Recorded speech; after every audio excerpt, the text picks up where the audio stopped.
Hi, good morning. I'm down here at Anderson Lake.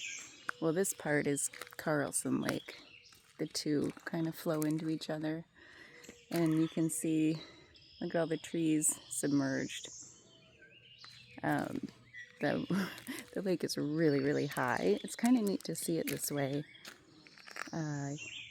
Just have to be careful when you're out in kayaks not to run into campfire grates. That would be bad. And I'm eating a ton of gnats, which is my protective barrier on. So I'm camping, and this morning I did my favorite little routine.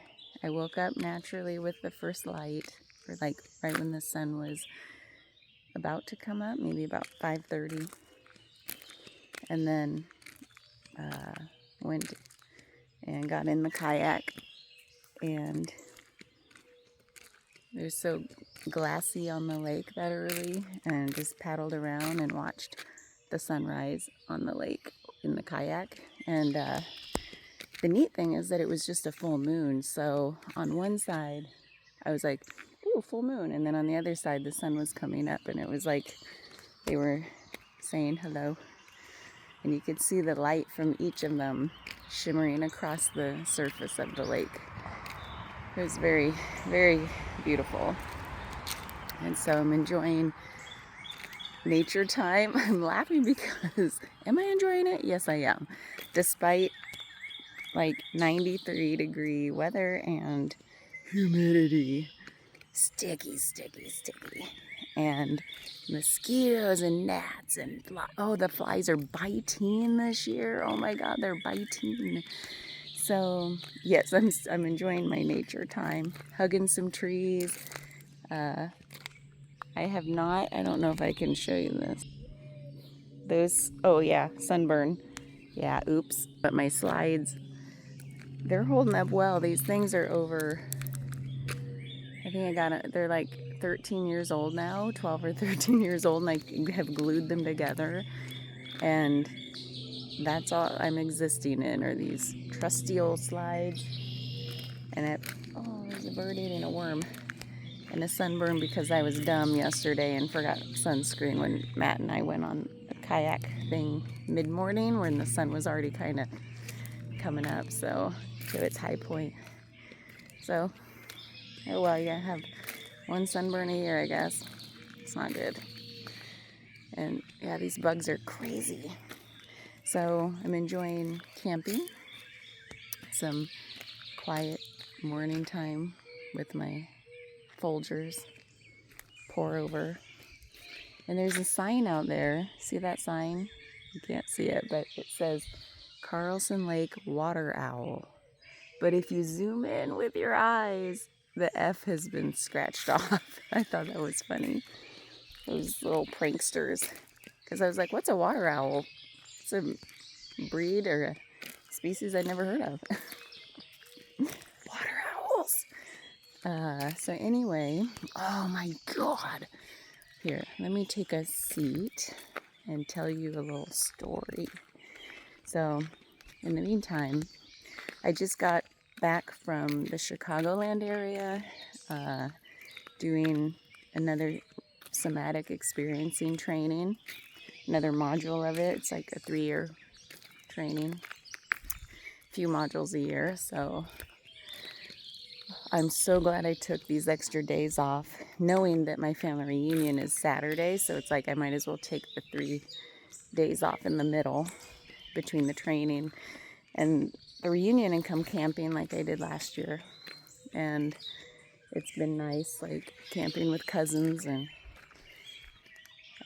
seeing everybody. It's a little different this year, a little different vibe, maybe a little more like, maybe it isn't a different vibe, maybe it's just in my head, but my dad passed a month ago, almost a month ago now, and he was, we're reminiscing about, can I sit on this? Yeah, I can sit on this table. Reminiscing about and somebody brought photos from 1990 when we were all down here for our very first family reunion. 36 years ago. This is the 36th reunion. And that's pretty amazing for a family. I'm getting a little emotional. And that's the theme of the week, is like integrating. It just feels like allowing whatever happened during my training, where we were doing like deep trauma work on each other, you know, because you got to practice on people during these trainings. Like, I feel like this, it's like integrating, and I'll have waves of emotion, and then being here with family, it's like waves of grief, but beautiful grief. Like, I'm with the people who knew my dad. And in some ways, they knew him better. You know, these cousins of his, he grew up with them. And he had a whole lifetime with them before I came around. So I love being with them and hearing stories. And it's neat. So, see? It just comes when it comes. And then it's gone like that, you know. And then it comes again. So it's like a different kind of grief than I've experienced in the past, in my younger years, when I've lost people significant to me. It's just different, maybe because the relationship, different because of me now versus me then. It's not more or less, it's just different. So I'm like, I find that, you know, I'm curious about so many things, but I find that curious as well. Just like, I think a theme with a lot of things I'm curious about is how we humans have the capacity to just continually evolve through our lives. Like, we are not static, no matter how much our mind wants to believe we are, or shame us into being. It could be either way, positive, negative, whatever, but literally in every moment we are evolving, transforming, changing. I love being in the space of allowing that, and allowing the I don't know where I'm going. I know where I've been, and also I don't know where I've been. You know, I was thinking about memory and how in my head, even here's a simple one, like in my head, in 1990, I was a hormonal, raging lunatic of a 13-year-old, like on the inside. I say that with all the love for myself back then.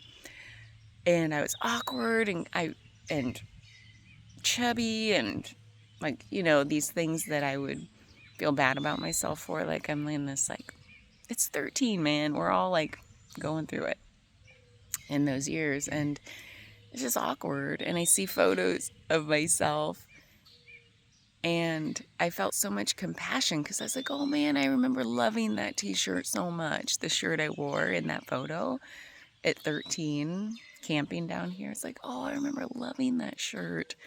I loved it. It was just like this. In the 90s, there was a trend of like teal and pink splattered tie-dye kind of thing, you know. It was really, really cool and colorful, and I loved it. I think those were in the days of like the body art, what's that, where the heat from your body turns the t-shirt a different color. That's not what this was, but it's in that same era. If you're old like me, you remember those. So anyway, I remember that. I remember in my memory being here at 13, and I'm thinking about, okay, what was the scene? What was the vibe? What was I feeling? What were we doing? All that. And then I look at the photo, and there's almost like an incongruency with my memory and the photo, yet also a congruency in some way. So it's like, man, memory's weird. Memories you revisit over and over. They say, like, the more each time you revisit it, you kind of change it with the you are today, pulling in that memory. The you today kind of has this way of like, it changes somehow. And I kind of felt that, like, wow, revisiting these memories of like camping down here as a kid in those years of like probably 11 to 16, 18. I probably, once I got to be 16, I was probably like, I want to go drive my car or be with friends or whatever, you know. But I think I was, and then a smattering throughout the years because I lived away so long. you know, but they've camped down here almost every year since. And so, but those years when you're young, I feel like time stretches out, and those 5 to 7 years or longer, I really don't remember, camping down here felt like a lifetime of camping down here, you know? Like catching turtles and releasing them, and fishing and boating and running trout lines and putting leeches on hooks, and being out on the lake in the middle of the night running the trout lines, and then you turn on your head like the light, and it's just like, oh my god, don't open your mouth, there's bugs everywhere, close all your holes. Shut off the light, what are you doing, you know? And just like sweaty goodness, sweaty childhood. Getting dirty, being a kid. And then I see a photo, and then I'm like, oh man, I really was awkward, and I was in it, and I had all these emotions, and then I went back to friendships I had and navigating those, and what it felt like in icky middle school. Ugh, middle school's like, man, middle school teachers are something else. They are in it. Thank God for good middle school teachers. So anyway, all those are thoughts that I was having while looking at old photos. Yeah, so, the story I was going to tell you when I sat down was like, last night the most amazing thing happened. I was in my tent for the night, and everybody went to bed early, everybody's like exhausted, and I had a sunburn, so I was like, man, I just felt, you know, that like post sunburn, like you just feel like more exhausted than you otherwise would have. So everybody kind of went in early for the night, and believe me, people can crank up their music and drink a lot of beer down here until the wee hours, and it seems like they have been doing that every other night. So last night was the off night, and I settled into my tent, and it was still like, it was dark, but you know how the light is like a little bit still there, like the sun's down, the moonlight's not quite up, but you can see things like silhouettes and whatnot. So it was kind of like that, and I look over to what I have the flaps open to keep the airflow going, because I'm in a little one-man tent, and there's the silhouette. Hi. The guys are making their rounds, so I better pause and say hello. Let's see if they come around. I met them yesterday, and they gave me a picnic table. Okay, maybe they're not coming back yet. So anyway, I look over, and there's this giant bug crawling up the outside flap where it was folded up. And so it was like, and I had to reach over and like poke the mesh to make sure that bug was on the outside. And luckily it was. And I poke it, and then I was like, oh, okay, don't bother it, it's on the outside, that's good. And I think it was, in the media, I was like, I think that's a cicada. And then I had to Google cicada versus locust, and I'm like, oh yeah, they're so different. I should know this by now. And then, yeah, because I have like one sliver of reception down here, but I used it to Google, what's a cicada look like? And then it stopped. So it was crawling, and I kept seeing like the silhouette of it crawling. And you know what a silhouette of a cicada looks like? It looks like something out of a horror movie. Not gonna lie. I was like, part of me felt this like, and because I'm fresh out of my somatic training, I'm extra hyper attuned to like my little sensations going everywhere. And I was like, oh, that reminds me when I watched horror movies as a kid, you know? So I felt that, and then it stopped. And I was like, oh, maybe it's gonna sleep there for the night. Okay, so then it like stayed put, and then I fell asleep. I like conked out without trying. And then I woke up. This happens a lot. I'll wake up like 45 minutes to an hour later and feel like I slept all night. Menopause. So I woke up, that silhouette, like I could see, now it was darker, but I could still see the silhouette of the bug, but it looked way different. It did not look like the silhouette with the claws hanging upside down, you know, like beetle shaped. It was that and a long body shape. And I was like, what the hell is that? What's happening? So I turn on my flashlight and I'm like, holy shit, it's molting. I had to remember the word. It had burst out of the back of its shell and descended upside down, I think. Yeah, because it must have been holding on the shell by its legs. And so it was long, and it looked even more like something out of a horror movie. And that filled me with a little like, whoa, it looks like an alien. It looks like, it did, I think I did think about the movie Alien last night. Oh, there's the guys. So anyway, I'm on the move again. The sun's coming way up. So yeah, I was like, that looks straight out of a horror movie. Looks like an alien. And at the same time, it was so freaking beautiful. Oh, here they come again. People are friendly. I gotta talk. Okay. Got to talk with the groundskeepers for a bit. They're so good. They have a lot of work with the water this high right now.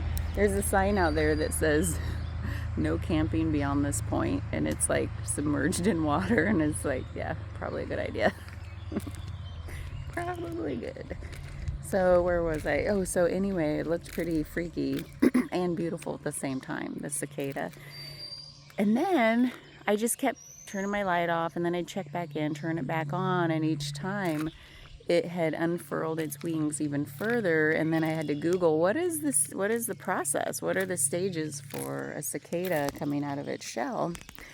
And it says that it you know, everything I've described so far, and then it says while it's like hanging there, and it's like pure white, it's like an albino kind of bug, and so it's pure white, a little bit translucent in a way, and like big red eyes, and these bright, just like the freshest green wings, like kind of like neon but not. It's just like a fresh green and like new growth, and the wings are all curled up. And then over the course of the next hour or so, I guess hour to 2 hours, maybe an hour, they unfurled all the way. And the Google said that they pump their wings full of fluid that comes from their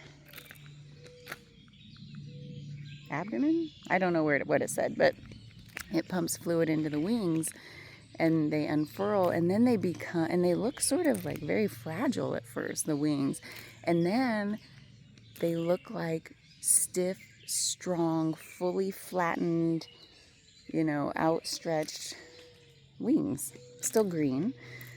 Okay, so then finally I'm like, well, I think it's done for the night, and it's not moving. And it said that the whole process, Google said this, takes about 2 to 3 hours. And the final hour or so is like when the bug starts hardening and turning darker. Like it moves out from its white translucent stage and builds out its shell, like its color and its firmness, its hard exterior. Well, so I go to bed. This morning I get up and I'm like, oh yay, there's just a shell. Like when the sun, like I could see outside again through my flap. It's so buggy.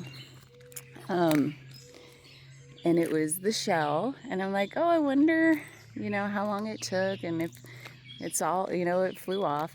Actually, I walked around the tent, the bug was still there too, the new bug, like the fresh bug, and it was dark, and it looked very firm and hard, like a fully grown cicada, just chilling right on the other side of the flap, like next to its shell, a few inches away.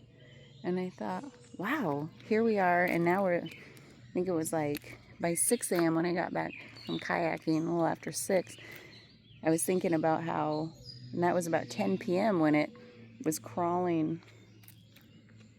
No, it's about 9 p.m. when it was crawling, and by 10 when I woke back up, 10:15 is when it had already extended out. So that's like, several hour process, and it's still like staying in place. So I wonder how long before it feels like flying. Like some of them probably fly sooner. Maybe it was just chilling, or is it still in its process 8-10 hours later? So anyway, those are all my thoughts. But I felt so lucky. I texted a video of it to Matt, and I was just like, man, this is neat. Like, I feel so lucky to be witnessing this, like up close, like half of, like 6 inches from my eyeballs, from my face. It was like right there because it's a single man tent, and I was just like, a lot of room. So I just felt like, it just felt very sacred too. I was like, it reminded me of like when I was in plant medicine ceremony, there was like weird resonance with that feeling of that space. And I was just like, whoa, that's trippy. Like the sacred quiet of it and witnessing of like something emerging from one state into another right before my eyes. Like literally it's moving and moving and moving, and I'm like, oh my God. So anyway, because you grow up around here and you see shells all over the place, empty shells, which are freaky enough as a kid. You're like, what the heck is that? Until you learn about the bug. And still, I'd never seen one in the process of transforming. And so that felt very like, whoa, very lucky to have witnessed that so up close and personal. So anyway, that's probably it for now. I'm going to put my arms down so I can swat these bugs away better and enjoy the rest of the quiet morning, my coffee, the Folgers. And tonight I'm going to go back to town, go back home, shower, and we're going to another cousin's birthday party. He's turning 70, and I'll be back down here for the remainder of the weekend. Yeah, today's Thursday. Oh, the reunion is Saturday, so another few days of camping. Yay! With these bugs. Okay.